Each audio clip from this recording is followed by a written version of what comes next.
go over the why we're all here today.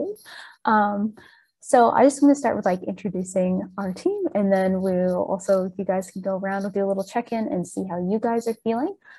So my name is Jaden. I am a third-year environmental science student, and I'm also sort of like a media coordinator for this campaign. Yeah, and I'll pass it on to Zane now. Thanks. Yeah, I'll be doing the hunger strike on the 1st of November, and I'll talk more about why we started doing this campaign. But yeah, I think it's a bit of a no-brainer now that direct action works, and that's the only method we've got left. So hopefully other people can join in going forward. I'll pass it to Tim. Do you want to go? Sure, thanks, Jane. I'm a physician scientist, and I'm really happy to be a part of this. I'm a professor in health sciences at SFU, and I agree with Zane that, well, I personally was at the end of my rope, and direct action seems to be the way forward out of this crisis.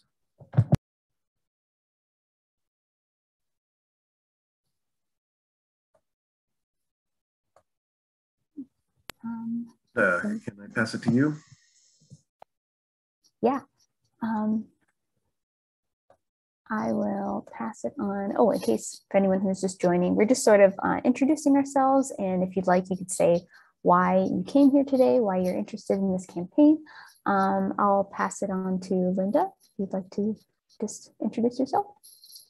Sure. My name is Linda Thayer. I'm a physician at SFU Health and Counseling Services. And yeah, happy to help out on the medical side in terms of providing medical support for hunger strikers. Thank you so much, Linda.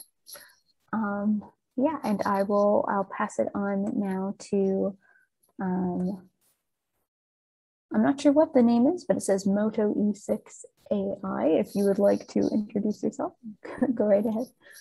Yeah, I think that's me. My name is Al. I'm at work here, so I might have to cut out of here if someone comes in and sees me doing what I'm doing, but I'm all good there. I spend a lot of time at the mountain, the tank farm, watch house, work with the mountain protectors quite a bit, as well as PPST. And I want to dial in here just to see any help that the mountain protectors or someone might be able to put towards this and other things towards the, in particular towards the tank farm. Thanks. Thank you so much. And thank you so much for being here today. We really appreciate it. I can pass it on now to Mariah.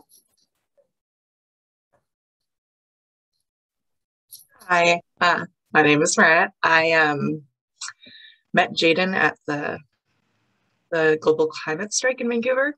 We went all together, and so she told me about what she was doing, and I'm a president of a club at activism-based club at SFU, so kind of just wanted to come, see what this is about, make sure that if I am able to pass on any messages and spread the word as best I can. I wanted to just be as informed as possible. Thank you so much, Mariah. I can pass it on now to Evelyn, if you'd like to go. My name is Evelyn. I'm a first year at SFU, so I'm very new. And the climate crisis is just very scary and important to me. And I have been continually frustrated with the lack of action from basically the leader of everything. And yeah, I've been going to protests and stuff sometimes since I was in like 10th grade. And I heard that this was happening and I wanted to see what was up. That's amazing. Thank you so much for being here. And in your first year too, that's awesome. We love to see that. I'll pass it on to Brianna. Hi, I'm Brianna. And yeah, I think it's important to hold corporations and institutions accountable and move towards cleaner energy. So yeah, thank you for holding this. Thank you so much for being here. I can pass it on to Bill now, if you'd like to just introduce yourself.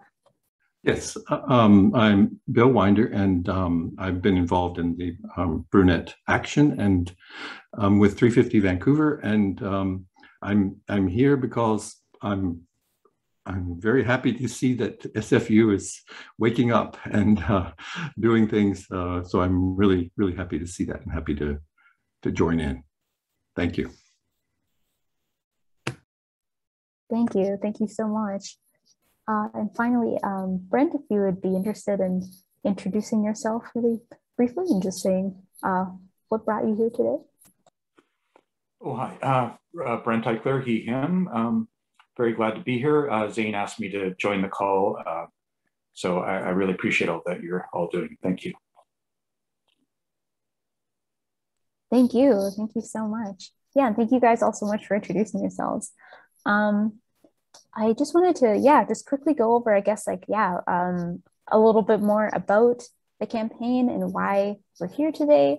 I mean, as you guys mentioned, like SFU is essentially investing in the climate crisis here. By investing in fossil fuels, the university is destroying all chances that Canada has of meeting our Paris Agreement targets. It's helping to put the Coastal Link, Keystone XL, Energy East, and Line 3 pipelines into the ground. It's investing in a dying industry, one that COVID-19 has proven to be extremely vulnerable, and that's polluting the air we breathe, the water we drink, and is the greatest contributor to climate change, with the consequences of all of these factors disproportionately affecting our most vulnerable people, including Black, Indigenous, people of color, and other marginalized groups. SFU cannot claim to continue to champion sustainability in everything they do, and state reconciliation as being one of their top priorities when they're helping to fund actions that are harming its people and making our planet unlivable. So that's why we've given the university an ultimatum: commit to full divestment from fossil fuels by 2025, as well as to educating and preparing the campus community with the fire safety measures necessary as a result of the Trans Mountain Expansion Project and the building of the new tank farm at Burnaby Mountain, or a hunger strike will commence on November 1st. So we were inspired by university student Roger Hallam, who pressured his school, King's College, to commit to full divestment by 2022. And he participated in a hunger strike all by himself, as well as the UBC students who pressured their school administration to commit to full divestment from fossil fuels with the hunger strike just last year. We students tend to understand all too well that our time to act is so limited. We're told that when we get our degrees and earn our dream jobs, that's when we'll make a true difference. But for many of us, that will simply be too late. We should be able to just focus on our studies and dream about what the future holds during our time here, but we can't afford that luxury. We can't live in hope for our futures. We're forced to live in terror. And instead of having our paths paved out for us by our university, they're being stripped away. And that's why we have to demand change now, or the degrees that we're working towards won't matter. It won't be university degrees we're panicking about, but the degrees in global temperature rise expected in the years to come. So we want this divestment campaign to not only decrease the university's contribution to the climate crisis and instead encourage the growth of sustainable energy, but also for its momentum to push other students across Canada to engage in similar tactics to pressure their institutions to divest. Accepting our demands will not only have an immediate impact, but a rippling one that will act to shift cultural attitudes away from the use of fossil fuels worldwide. It shouldn't have to come to a hunger strike, but we want to show the university that it's a price we're willing to pay to avoid the devastation we'll endure if business continues as usual, including half the world no longer having access to food due to inconsistent crop growth from a 2-degree rise in global temperatures. So we hope that the administrators will prove to be the leaders that they want today's and tomorrow's students to look up to, the leaders that they want to go down in history as. Because how can SFU expect to raise the leaders of tomorrow if they're not willing to lead by example today? So that's sort of just going over a bit more about what this campaign is all about. And so someone just entered, hello. Also just wanted to go over really briefly a little bit about the science, I guess, behind climate change, though I know most of us here, I'm sure, have a really great understanding of it. I'll just try to whip through a little bit just in case anyone was unsure. And I will do that now. Here.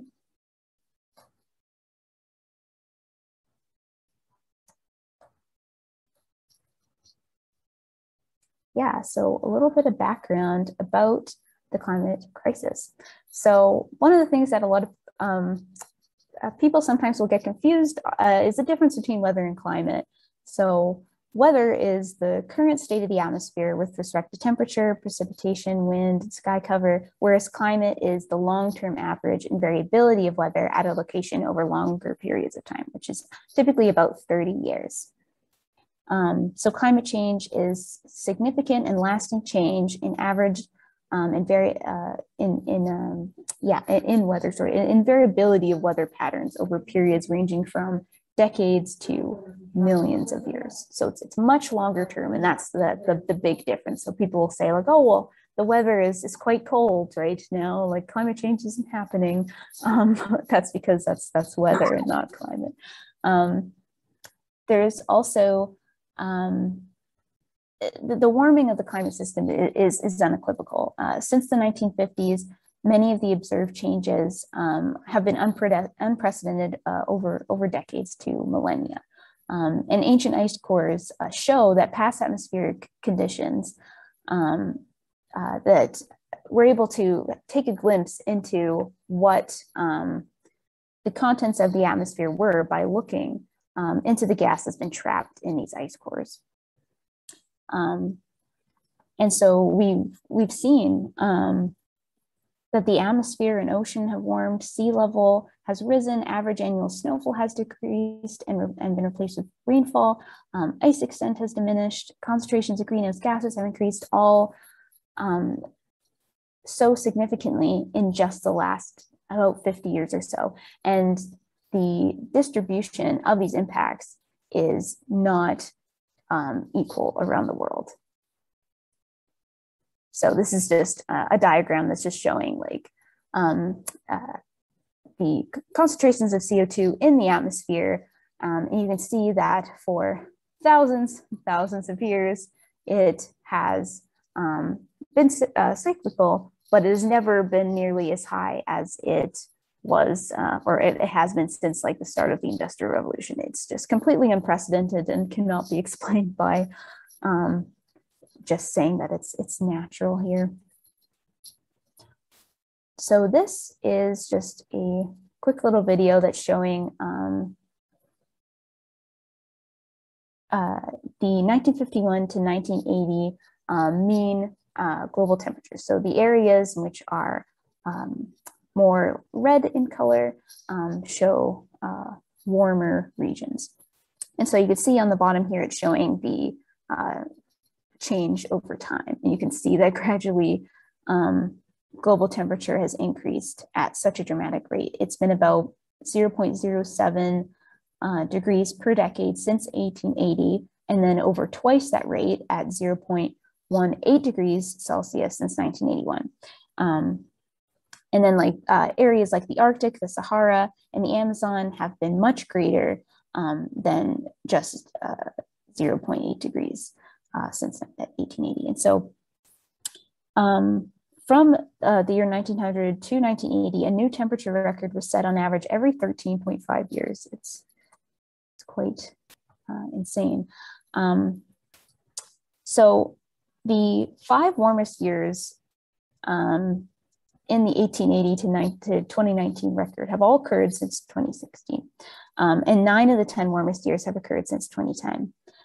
So in 2019, as it shows here, the average temperature across land and ocean surfaces was 0.95 degrees Celsius above the 20th century average, making it the 2nd warmest year on record. And this graph was made prior to 2020, which tied with 2016 for the hottest year on record at 1.02 degrees above the 20th century average. So, and then if you look at just like this past summer as well, like BC broke 60 temperature records and the record for the hottest temperature ever experienced in Canada for 3 days in a row. Temperature records are supposed to be broken by nearly 1/10 of a degree, but this one in Lytton, it was broken by 4.5 degrees. Another thing to note too is that if you're under the age of 30, you've never experienced a below average year for global temperatures. So climate change also affects our economies in many ways, impacting fishing, timber, farming, recreation, and tourism, and causing devastating health costs due to air pollution, loss of flood control, and damaged infrastructure. It's also important to note that the ocean currently absorbs about 90% of the excess heat produced as climate change warms the earth. And this causes thermal expansion, which results in sea level rise. The ocean also absorbs 30% of CO2 emissions currently, which leads to ocean acidification, which has a tremendous impact on our coral reefs. And 1 billion people around the world rely on the ocean for their main source of protein. So the most recent IPCC report tells us that we're headed for a 1.5 degree increase in global average temperatures within 10 years or less. This is previously understood to be within 20 years.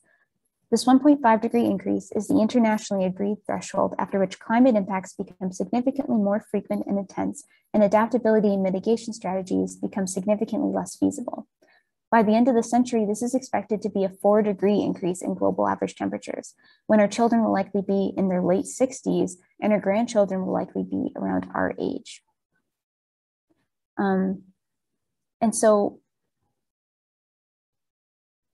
if emissions continue on their present trajectory, a warming of 2.6 to 4.8 degrees, in addition to what's already occurred, would be expected by the end of the century. And so with this, warming of just a few degrees, just from 1.5 to 2 degrees, as said here, will be associated with widespread changes in regional and local temperature and precipitation, as well as with increases in types of extreme weather events.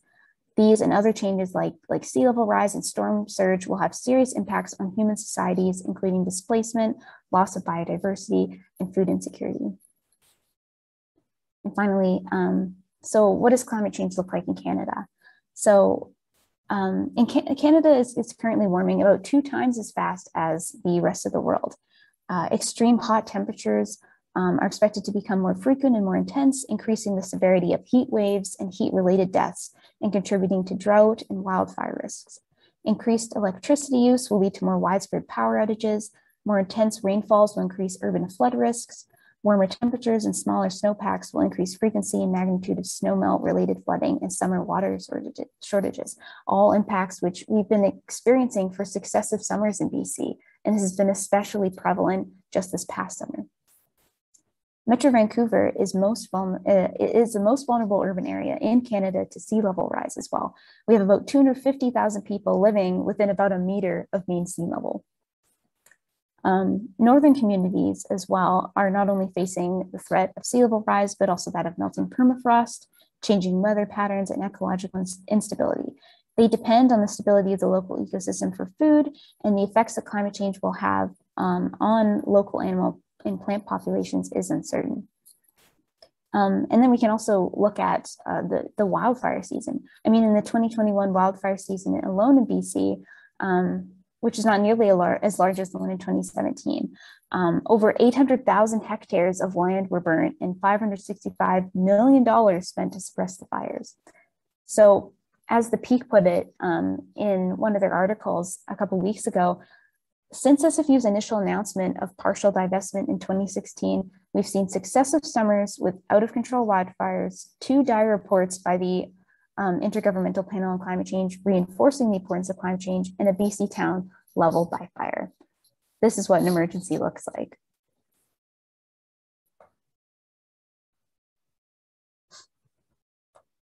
Yeah, so I now just wanted to pass the floor on to Tim, sorry, I'm all over the place right now. So I'm going to pass the floor on to Tim if you would like to say a few words specifically about your work with helping to stop TMX. Thanks very much, Jaden. That was a great summary of the crisis that we're facing. As I mentioned before, some people got on, I guess I am a physician scientist, and my area of expertise is in the health impacts of climate change. So I've been looking at this for several decades now, and I'm really, really inspired by the students' activities and particularly the strength of conviction that gets people out onto the front line of climate change. Because Burnaby Mountain right now is on the front line of climate change. Our tax dollars and multiple Canadian banks are funding the Trans Mountain Pipeline expansion. I like to call it the Kenny Trudeau Trans Mountain Pipeline because these two gentlemen have the power to stop this pipeline with a tweet. So this pipeline is being drilled right under the mountain as we speak.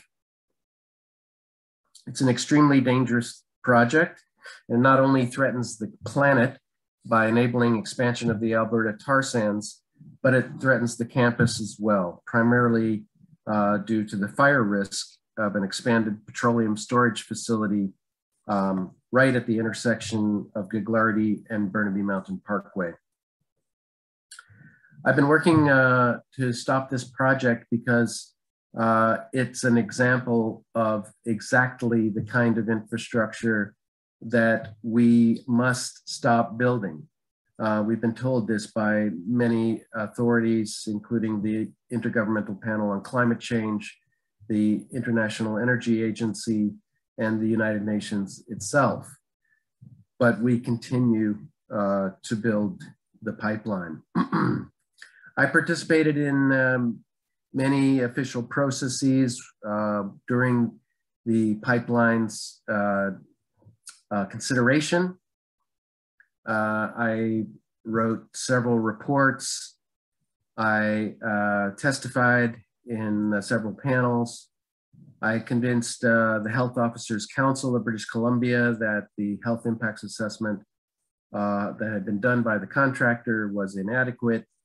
And the Health Officers Council passed a resolution asking for an independent cumulative health impacts assessment because of the inadequate assessment that had been done. None of this made any difference. I got to the end of my rope, literally, because I went up in the tree to block the pipeline. I was supposed to be there for, well, 2 days, 3 days maximum, but it turned out to be 14 months. And my group, called Protect the Planet Stop Trans Mountain Expansion Project, or Stop TMX, is still blocking the pipeline at different points along the route. As we saw this past summer's climate change is deadly. Hundreds of people died from climate-related heat and fires just in BC alone. Wildfire risk is increasing dramatically. We could be next here on the front lines of climate change, the Burnaby Mountain.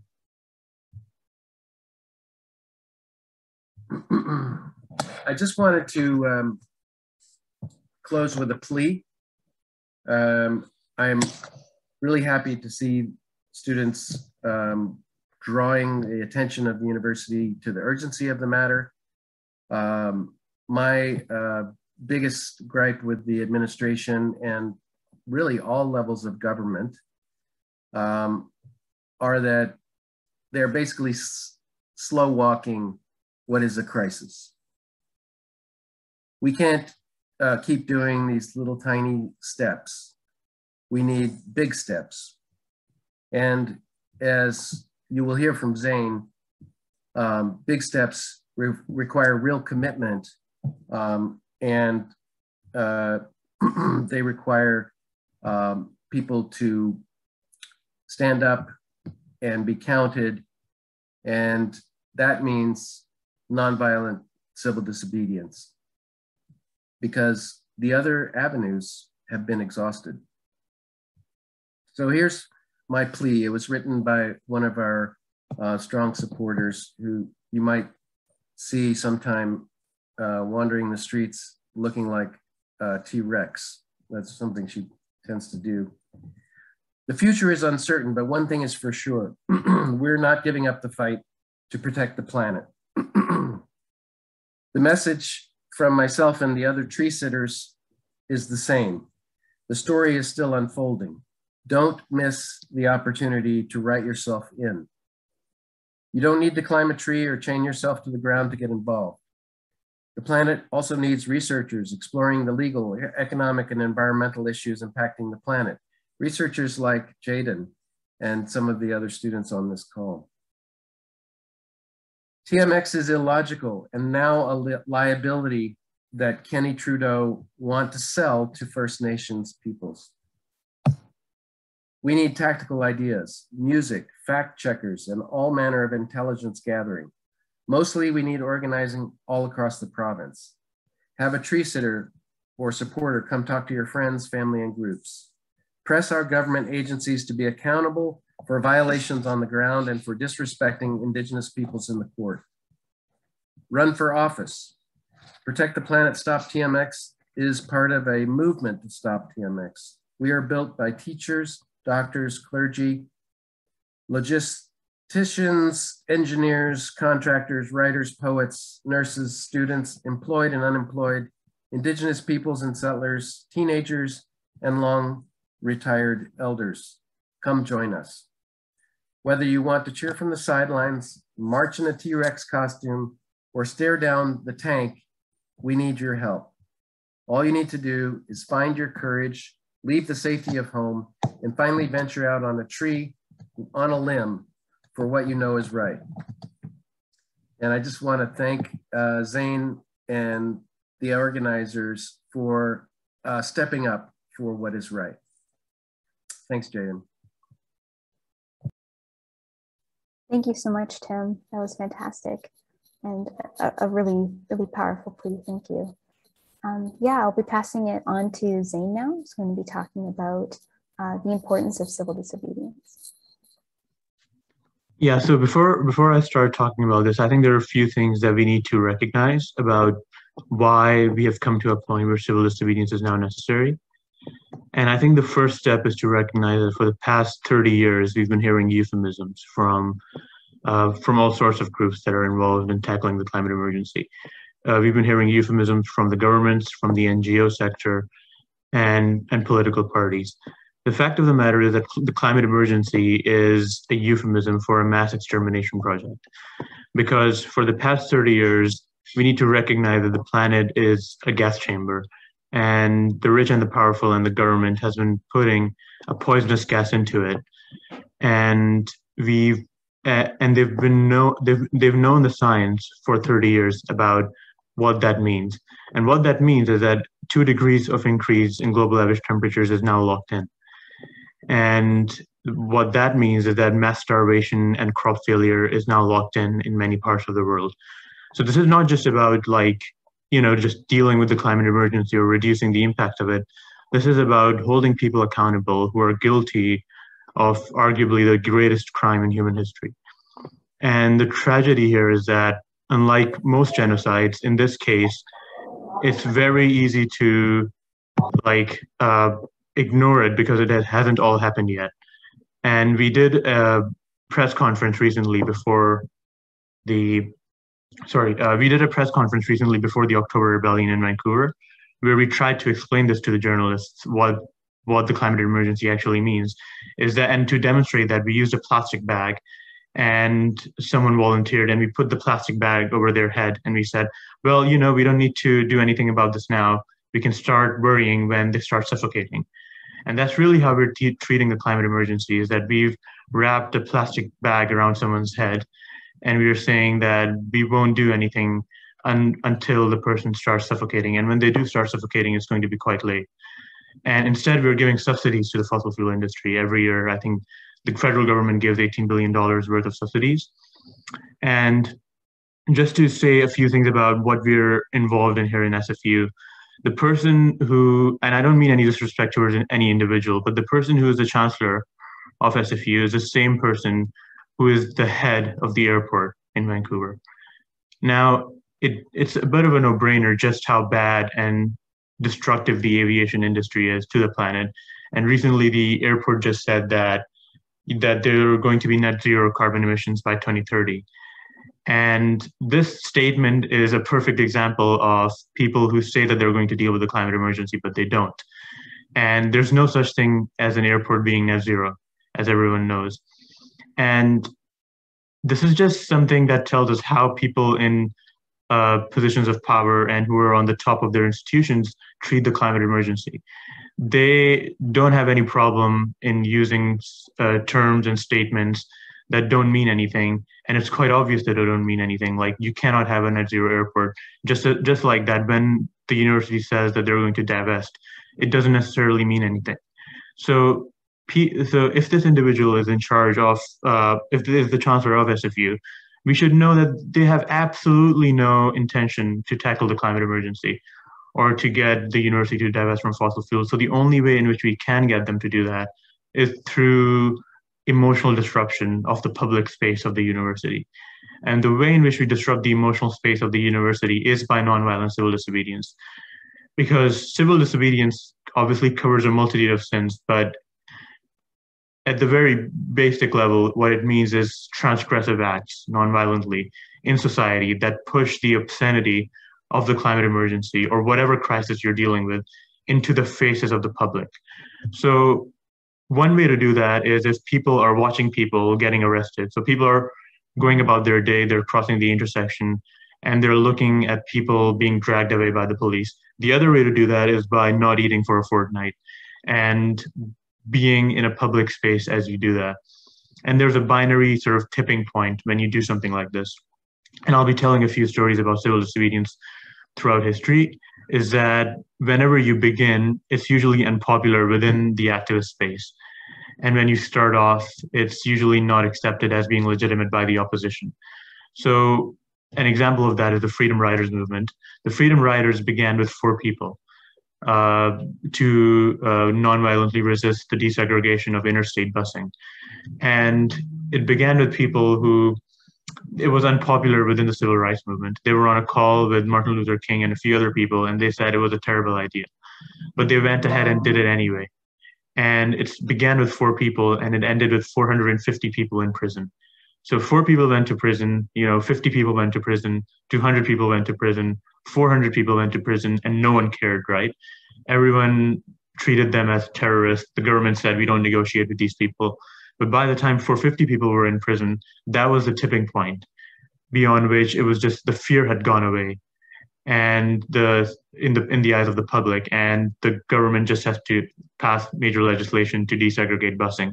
And it's the same thing with any form of direct action. When workers go on strike, it's like, no, we don't negotiate with people who adopt these sort of tactics. It's counterproductive. You do it for 1 week, you do it for 2 weeks, you do it for 3 weeks. After a certain point, the accountants come in and tell the employers that they're just losing too much money, and they have to agree to an agreement, and they have to negotiate. So it's not like we're trying to convince the university to do anything. We're forcing them to do something, because the reputational cost for the university is just going to be massive, that they cannot ignore it. If we just were doing another petition, they'll pat us on the head and say, well, okay, good job, we'll deal with it at our next meeting.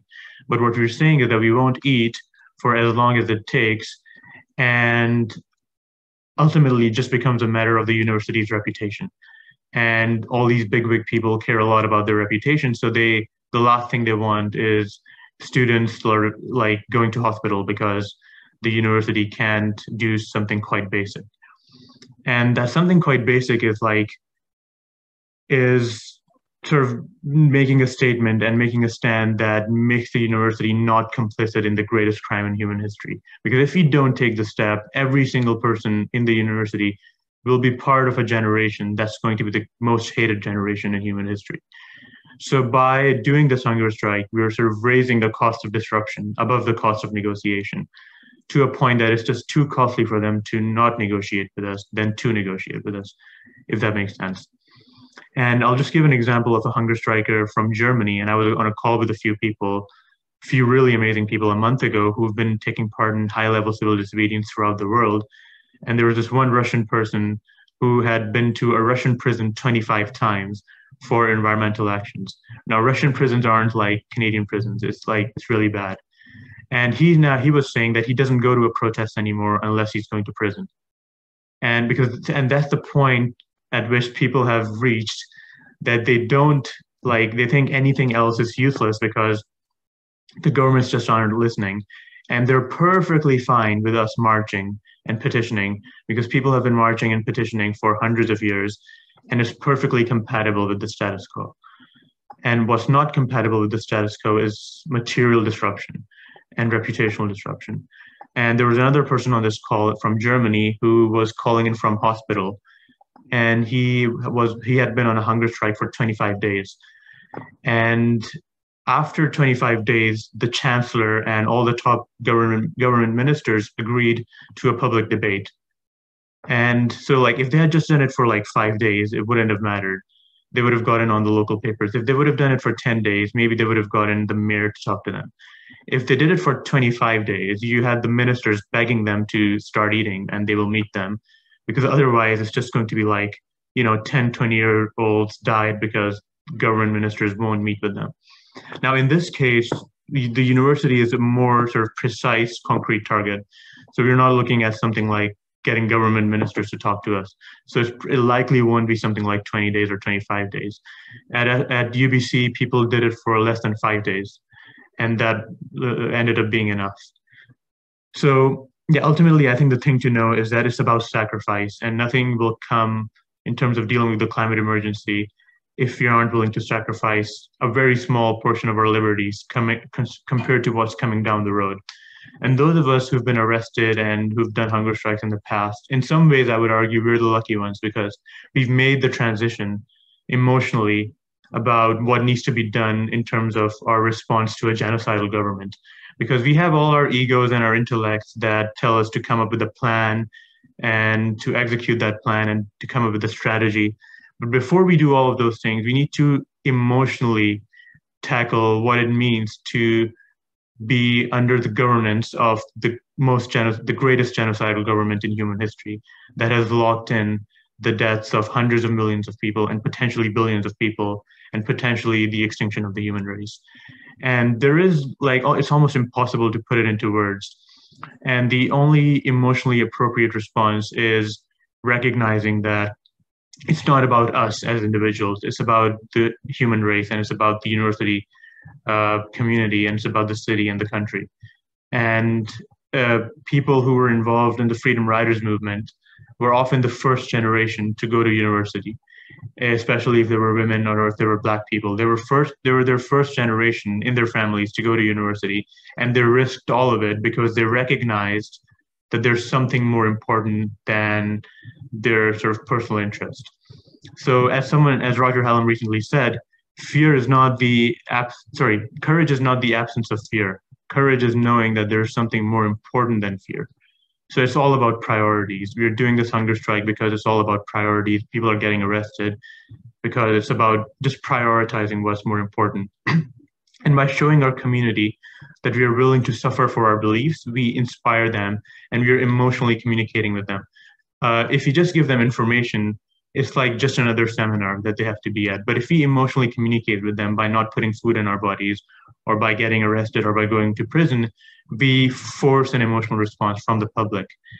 And sort of it pushes, like I mentioned earlier, it pushes the obscenity of the climate emergency into the public's face. So I'll just leave it with that. And I think we'll hear a testimonial from someone, if I'm not wrong. Yeah, I just want to thank you so much, Zane. That was fantastic. Yeah, I was going to pass the floor on to Brent if you'd like to share a testimonial. Thank you so much. Thank you, Jaden. Hi, it's Brent here, he, him. So Zane and I and one other person did a 7-day hunger strike a short time ago. I can't even remember when now. We sat outside the Ministry of Environment in downtown Vancouver. We were drinking lemon water and taking a few vitamins, and other than that, we had no food for those 7 days. Yeah, to me, it's a bit of a spiritual experience as well as a political experience. So I've lived a life of privilege, and I haven't been hungry a whole lot in my life, but I know that many people around the world face that every day. And I guess the direction that we're going in is that's going to be more and more of us. And I don't think anyone is really safe now, given the ecological emergency that we're facing. So I won't say too much, but I have faith that you have a really good design for this action. I hope that you will use this not only to affect the actions of the university, but to build a movement there among the student population. I hope you have a good media team. I think you'll be successful. I hope that you have very specific demands for the university.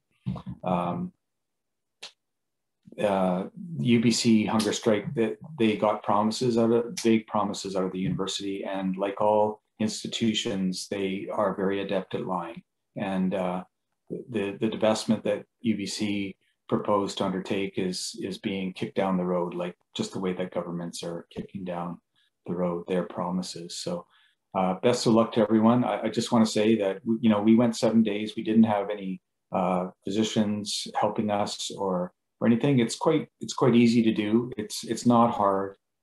You'll discover that we're all creatures of habit. And I went home every day and popped my head into the cupboard looking for something to eat, and then remembered that I was on hunger strike. But so best of luck to you. I'll bring you watermelon and cantaloupe on the last day, and much success to all of you. Thank you.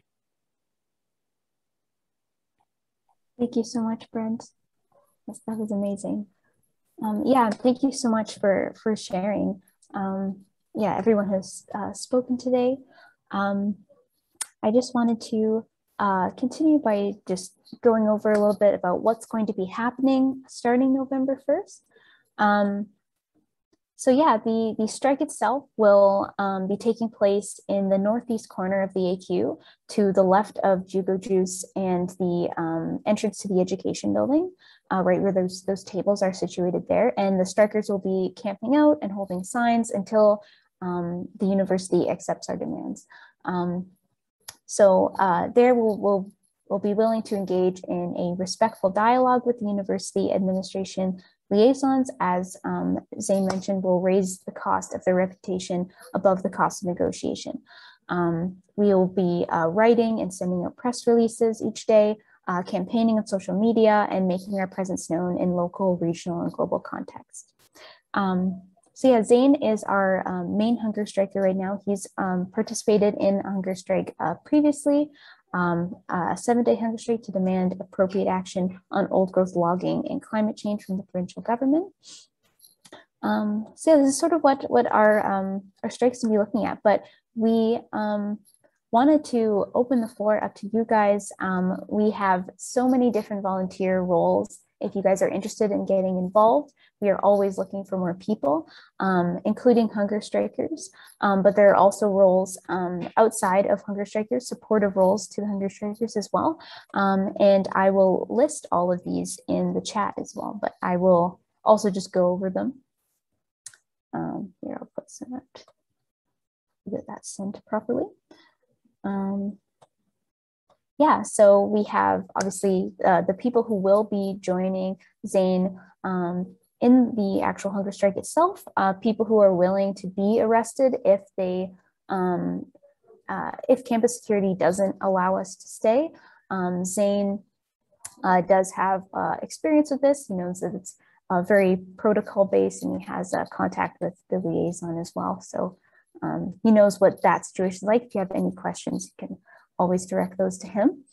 People who will be bringing water and other supplies to the strikers, people, social media campaigning. We've had a lot of media articles written about the strike, and we expect to have more. It's just fantastic to have people sharing those with friends and family on social media.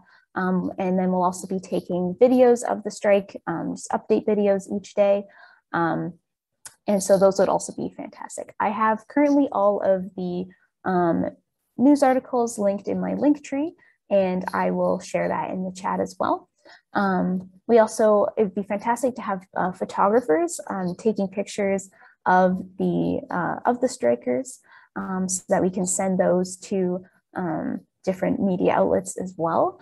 And then videographers, if someone is interested in helping to take the videos, the short ones they're taking at the end of the day, updating on the status of the strike. There'll also be press releases written each day that will just say about, this is hunger strike day number so-and-so. This is what's happened during the day. It was quite short and sent out to our list of media contacts. We also need people to make signs if you really are interested in that. I have a bunch of cardboard I've cut out, but if you guys have some at home too, we can set up a time to bring those all in and make a bunch of signs and banners. We're also hoping to have leaflets to hand out to people. So if someone's interested in making a leaflet that just briefly goes over why the hunger strike is happening, or if you are very creative and you like to make visuals or logos for that, please let me know about that. And then external directors who would be getting in touch with other universities and talking about the process of the hunger strike.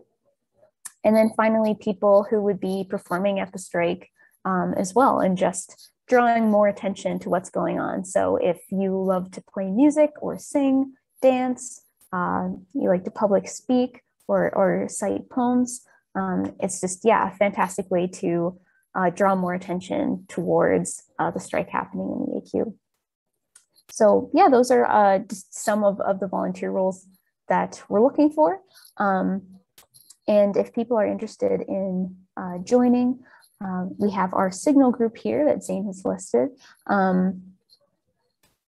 sorry, just noticing in the chat. But that will be where you can stay updated on all of the latest info happening in the strike and how you can help.